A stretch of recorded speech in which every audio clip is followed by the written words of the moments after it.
So way back when I was just a little kid, my mom and dad decided to split up. From what I understand now, they were always arguing and just couldn't get their lifestyles to mesh. It sounds like they were pretty different from each other and it just wasn't working out.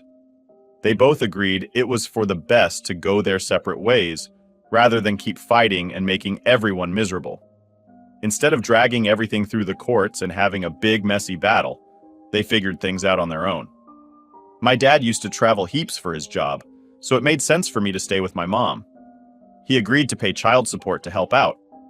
Back then, I didn't really know what was going on, but on my 12th birthday, I finally asked my mom the big question. Why can't we all live together like some of my friends' families? Mom didn't sugarcoat it, she laid it all out straight. Not gonna lie, it was a pretty tough pill to swallow at the time. It hurt knowing that my family wouldn't be like some others. But here I am now, 15 years old, and I've kinda accepted how things are. That was until something new happened. My mom met someone. She started dating this guy named Ben. They dated quietly for a while, and just recently they got engaged.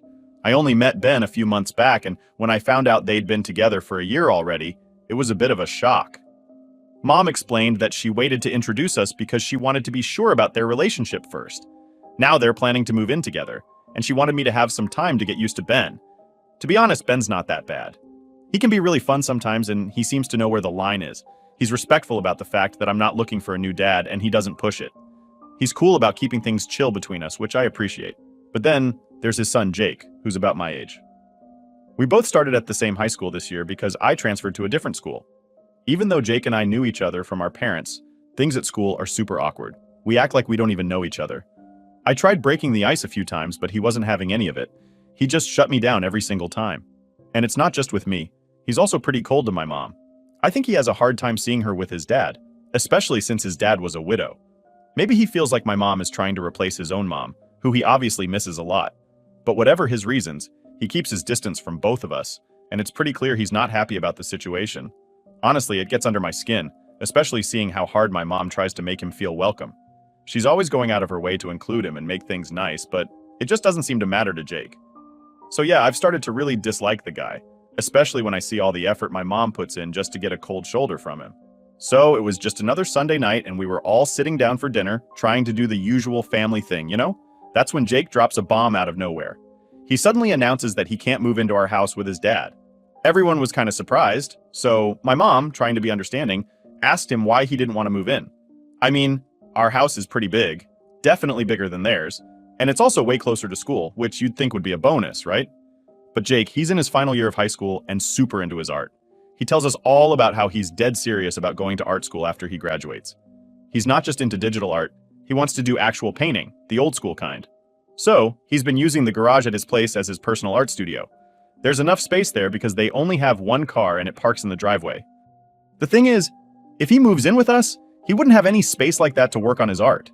He explained that he needs to build up his portfolio for art school applications, and that means putting in a ton of extra hours, not just what he does at school. He feels like he can't just leave his work there either. He needs to be able to work on it at home. Now here's where it gets nuts. My mom, without even skipping a beat, suggests that Jake could use my room as his art studio. Yeah, you heard that right. My room. And she said it like I'd be totally cool with just giving up my space. I was completely shocked and honestly pretty mad. Why should I have to move out of my room for a guy who doesn't even like us much? Why does he get a bedroom and a studio when I get bumped out of my own space? I didn't waste any time letting everyone know that I wasn't okay with this idea. I straight up said it was unfair. But instead of listening, my mom just shushed me. She told me we'd figure out my situation later. Like seriously? It felt like she was totally ignoring how I felt, just to make Jake happy.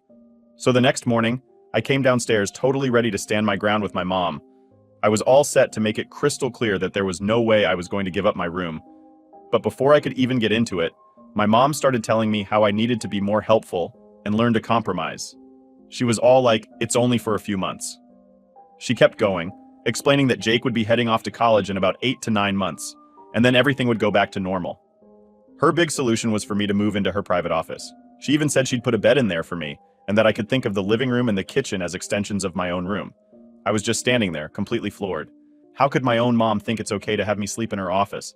And then to just casually suggest that the rest of the house could somehow make up for losing my personal space. I felt like she was totally dismissing my feelings. Here I was, about to be displaced from my room, and she was acting like it was no big deal, all for a guy who hasn't shown us a shred of respect. I wasn't about to let this slide. No way was I going to sit back and watch my life get turned upside down for an entire year. Especially not for someone who doesn't even appreciate what we're doing for him. That's when I decided I needed to loop in my dad. Even though he and my mom aren't together anymore, he still pays child support and always wants to make sure I'm taken care of. I was pretty sure he'd back me up. I gave my dad a call and laid it all out for him. I told him everything, from my mom wanting to kick me out of my room to make space for Jake, to her plan to shove me into her office like it was some kind of easy fix. My dad was really supportive, just like I knew he would be. He listened to the whole story, and by the end of it, he was just as upset as I was. He promised me right there on the phone that I didn't have to worry about a thing. He said he'd have a talk with my mom and help her see how unfair this whole plan was. I felt a lot better after talking to him. It was reassuring to know that he was on my side and ready to step in. It's tough feeling like you're being pushed aside in your own home, but having my dad ready to help fight this battle made a huge difference. Now I just had to wait and see how their conversation would go, hoping that my dad could get through to her and I could keep my room. A few days after I talked to my dad, I had just gotten back from school when I walked into a total storm at home. My mom was there waiting for me, and the moment she saw me, she just lost it. As soon as I stepped in the door, she started going off on me. She was really mad and started yelling about how I had gone behind her back to snitch to my dad. She said I made it sound like I was being abused or something, which wasn't her intention at all. According to her, she's always made sure I had everything I needed, and this was just one time when she needed me to adapt to a new situation for her sake. But from her point of view, I had totally betrayed her. She was furious because my dad had apparently called her up and threatened to take legal action to make sure I was taken care of properly, including having my own room. The whole thing just blew up way bigger than I thought it would, and my mom's reaction was super intense. She felt like I had turned a simple family matter into a huge deal.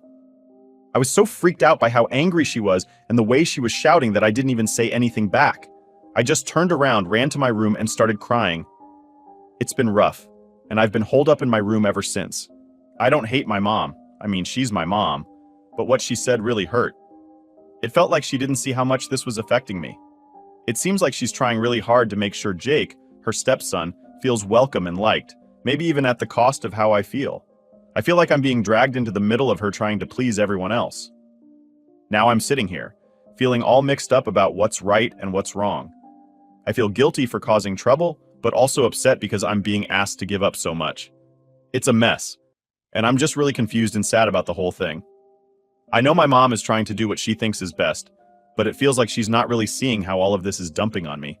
I'm caught in the middle, trying to figure out how to handle feeling like I'm not as important as making Jake happy. It's just a lot to deal with, and I'm not sure what to do next. Am I the a-hole? Update 1. So, let me tell you what's been going down these past few weeks.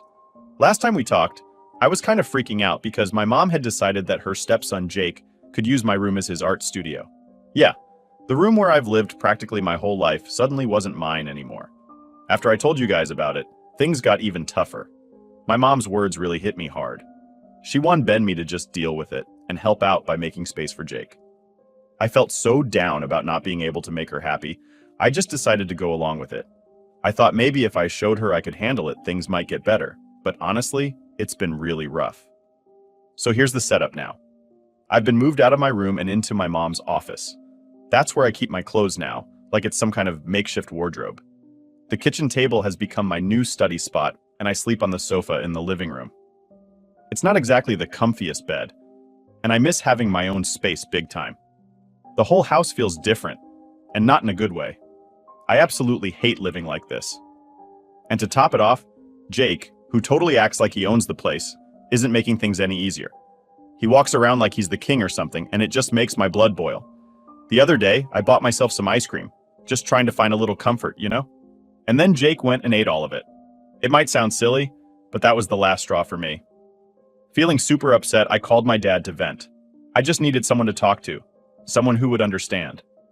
I ended up crying over the phone, telling him everything that's been going on. He sounded really upset too, hearing about all the stuff I was dealing with.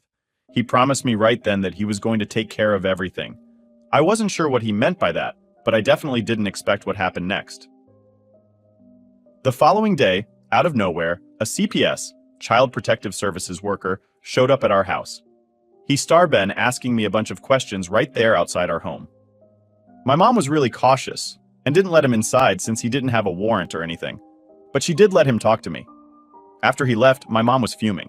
She demanded to know who called CPS. I figured it must have been my dad looking out for me, so I told her that. Now things are super tense at home. My mom took away my phone and told me I'm not allowed to talk to anyone about what's happening. She's really mad, and I'm kind of scared about what's going to happen next. I haven't been able to call my dad or anyone else since she took my phone. Right now, I'm actually using my school's computer to write this because it's the only way I can reach out. I'm really stuck and not sure what to do. I'm just hoping things will calm down soon, but right now, I'm just trying to get through each day. Update 2. So about that whole CPS situation I mentioned last time, it's only gotten more intense. The CPS worker actually came back, and this time he had a warrant to check out the house properly. And there was another surprise. My dad showed up with them. He looked really serious, and when we had a moment to talk, he told me something huge. He said that he was going to legally adopt me so I could live with him. I was totally shocked. I mean, all I want Ben was for him to help sort things out with my mom, not turn our lives into a complete drama show. But now, things are spiraling way out of what I had imagined. The thing is, moving in with my dad isn't as simple as it sounds.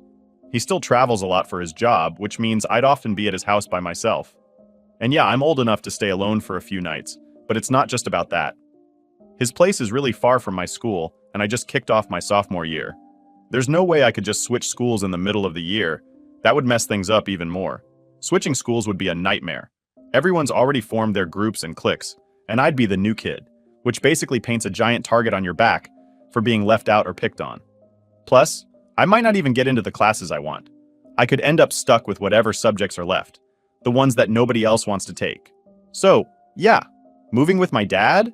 Absolutely not a good idea. I tried explaining all this to my dad. I told him straight up that he can't just pull me out of my life like that. I insist, Ben, that I was managing fine, even if it wasn't ideal living out of the office and the living room. But he seemed trapped by the whole situation. He said that once CPS gets involved like this, it's not really up to him anymore. He has to follow through, or it could look bad for both of us. Now I'm stuck praying that CPS doesn't decide to just haul me away from my home. I'm caught in this tug of war between what my dad thinks is rescuing me and the life I'm actually living, which, while not perfect, is still my life. It's crazy stressful, and I feel like no matter what I say, things are moving forward without my control. So, that's where I'm at now. Trying to voice my thoughts in this whole mess. Hoping someone will listen and understand that I don't need to be rescued. Just support Ben. I'm just crossing my fingers and hoping for the best while preparing for whatever comes next. Update 3. Alright, so finally there's a bit of good news to share amid all the chaos that's been going on. The whole deal with CPS? Well, they didn't find any actual reason to believe I was being abused, which is a huge relief. Plus, my mom let me move back into my old room, which honestly feels like a victory at this point. So here's what went down. The folks over at CPS were trying to make a case that I wasn't living in a stable environment, emotionally speaking. They were saying that the quick changes in my mom's life, like her getting serious with Ben so fast, were throwing me off balance and making things hard for me. But my mom managed to clear the air. She had to go through a psych evaluation, and it actually helped her win the case against the claims. I stood by her the whole time during this mess, which really strengthened her position. I also had a serious chat with my dad. I needed to let him know that he kind of overreacted Ben by bringing in CPS without giving me a heads up. I mean, I was just upset about losing my room, and instead of a simple talk, he went all out and got the whole system involved. Looking back, I kind of feel bad about how I handled everything.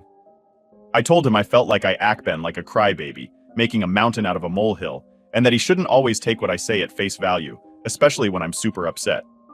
I realize now that a lot of this mess was because I blew things out of proportion. I even went back and apologized to my mom and Ben for all the drama I caused. They didn't really deserve to be dragged through all that, and I feel pretty embarrassed about the whole thing. Now, with all that's happened, I'm just feeling super awkward.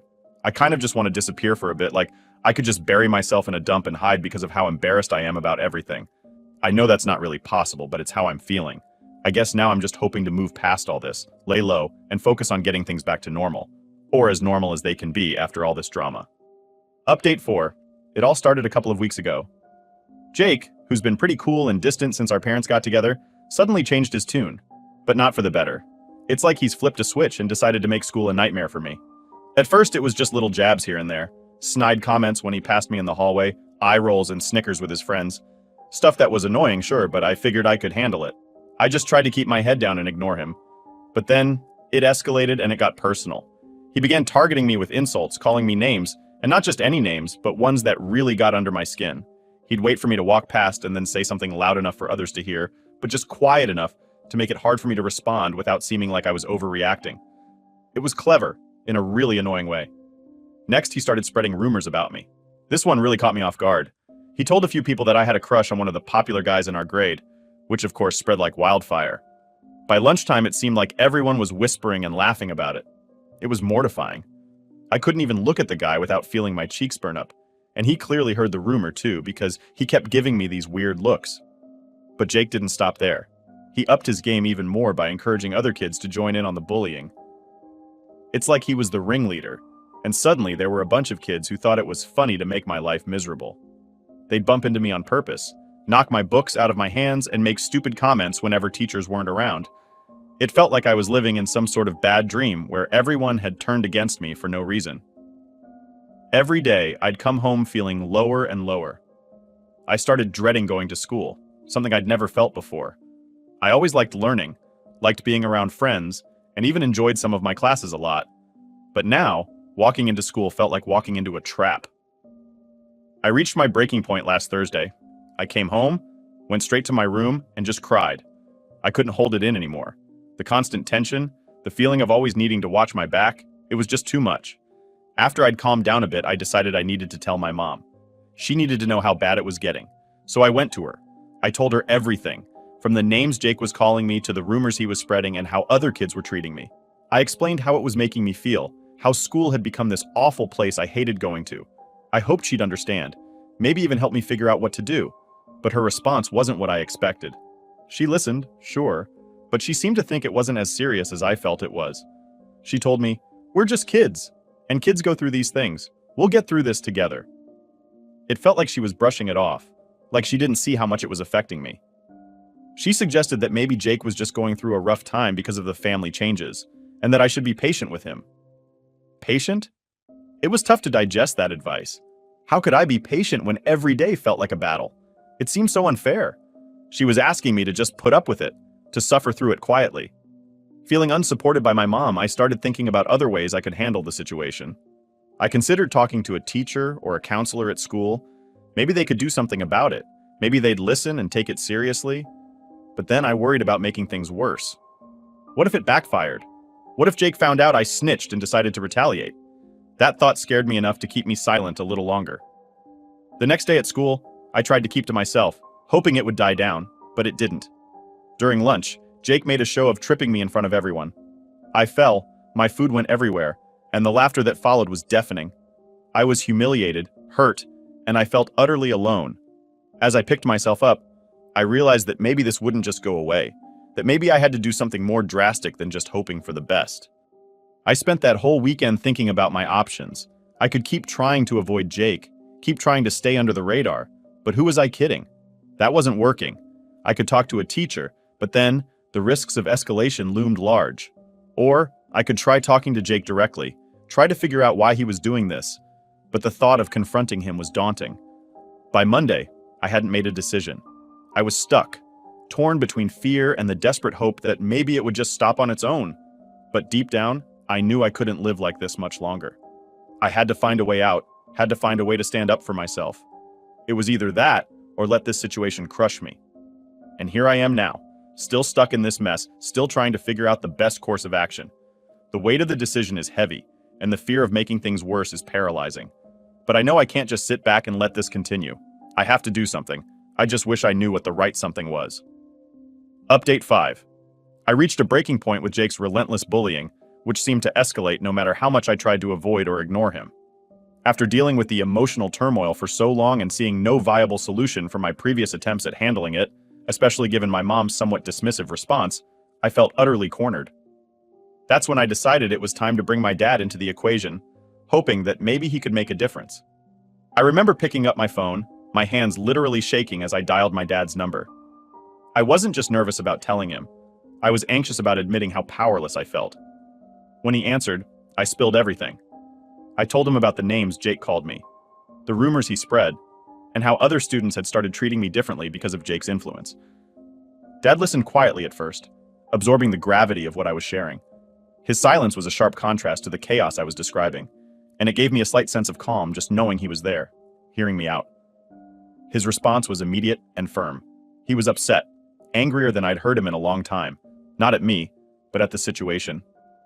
He promised he'd be over the next day to talk to Ben and Jake in person. I hung up feeling a mixture of relief and apprehension. Relief because help was on the way, and apprehension about the potential fallout of this confrontation. The next day felt like the longest day of my life. I went through my school routine mechanically, my mind constantly wandering to the impending meeting at home. By the time I got back, my stomach was in knots. Dad arrived shortly after, and the atmosphere at home shifted palpably.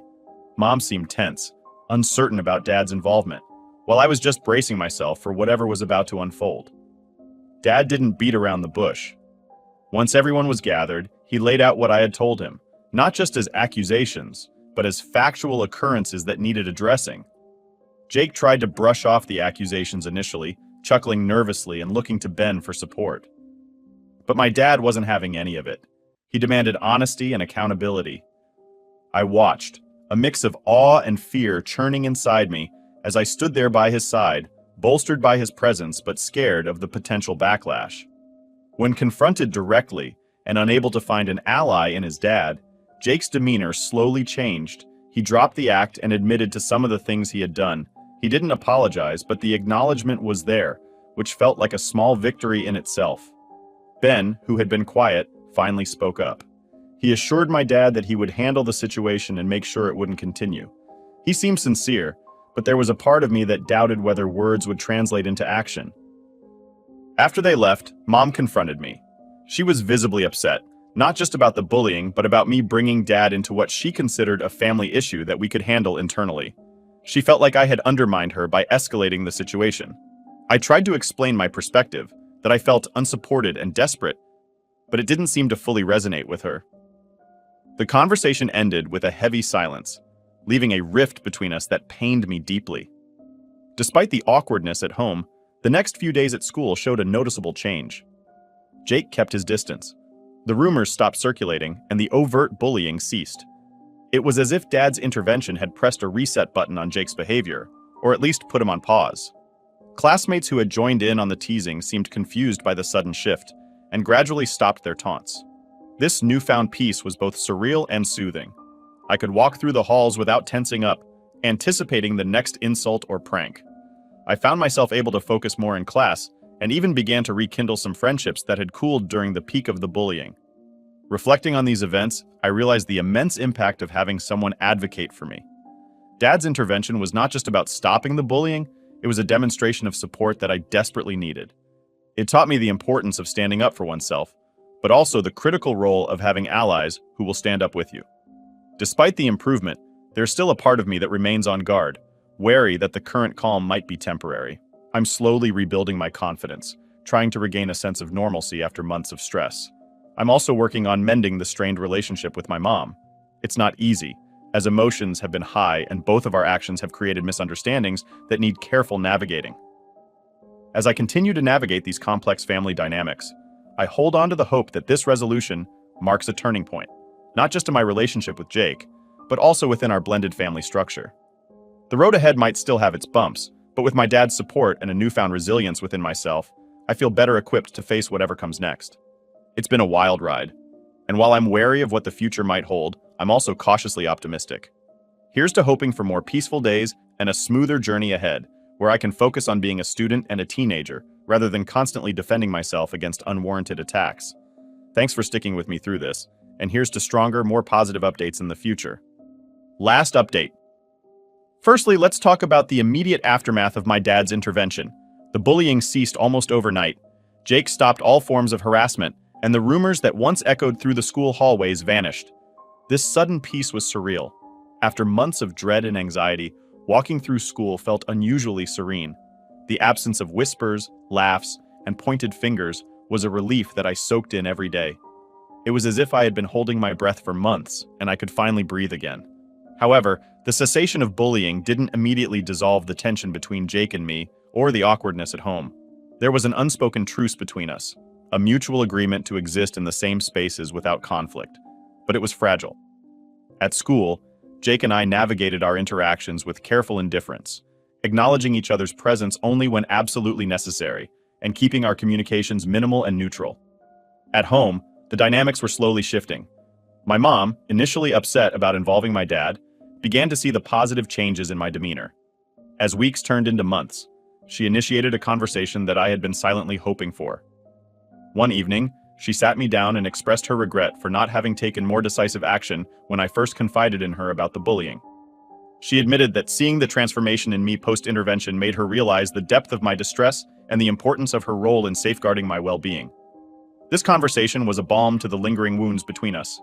We talked about the need for open communication and mutual support, laying down the foundation for a renewed relationship based on deeper understanding and respect. Ben's role in the family also evolved during this time. He was more present and engaged, not just as my mom's partner, but as a figure of stability in the household. He facilitated a few family activities which, although slightly awkward, helped bridge the gap between Jake and me. These efforts, while subtle, did not go unnoticed. They helped thaw the frostiness that had settled between Jake and me, transforming our reluctant coexistence into a cautious cohabitation. Reflecting on these developments, I've come to appreciate the complexities of family dynamics, especially within a blended family structure. Each member comes with their own experiences, expectations, and emotional baggage. Navigating these differences requires patience, empathy, and an unwavering commitment to finding common ground. The lessons I've learned from these experiences are numerous. I learned the importance of advocacy, of having someone to stand up for you when you feel powerless, and of standing up for yourself when you find your voice. I learned about resilience, the ability to endure adversity and emerge stronger on the other side. But perhaps most importantly, I learned about forgiveness and the power of second chances. Forgiving Jake was not about excusing his actions, but about allowing myself to move forward without the burden of resentment. Looking ahead, I feel a cautious optimism. I am aware that the peace we've achieved is delicate and requires ongoing effort to maintain. I am also conscious of the fact that there might be new challenges as we continue to navigate our shared lives. However, I'm more equipped now to face these challenges, bolstered by the support of my family and the personal strength I have developed. As I close this chapter, I want to extend my gratitude to everyone who has been a part of this journey, my family, friends, and even those of you reading this who have offered words of support. Sharing this experience has been cathartic, and your responses have been a source of comfort and encouragement. Here's to the future, to the lessons that await, and to the hope that the worst of the storms are behind us. Let's move forward with the understanding that while the road may not always be smooth, it is traversable with the right support and the right attitude. Thank you for being part of my story, and here's to writing new, more positive chapters together.